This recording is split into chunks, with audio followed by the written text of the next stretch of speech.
nouveau bilan lecture et c'est parti!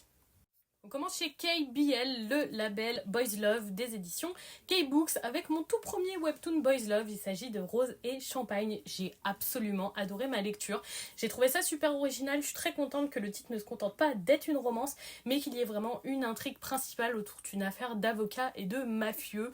Très très sympathique. J'ai vraiment adoré ce premier tome, ce qui m'encourage à lire plus de webtoon Boys Love.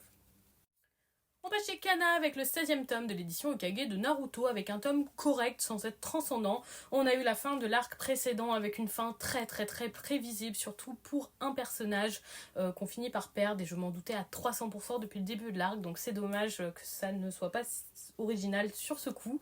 On commence un nouvel arc avec le personnage de Sai qui ne m'est pas sympathique, donc voilà, une lecture correcte, mais franchement je pense que c'est pas le meilleur tome que j'ai lu.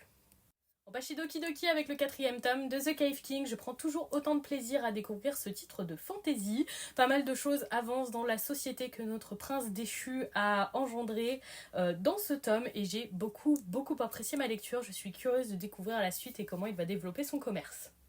On finit avec le 3e tome de Caio Dante. J'ai hésité à arrêter cette série et finalement ce tome m'a beaucoup plu et a mis en avant la traite négrière et l'esclavagisme et j'ai beaucoup apprécié. C'était super intéressant et je vais continuer.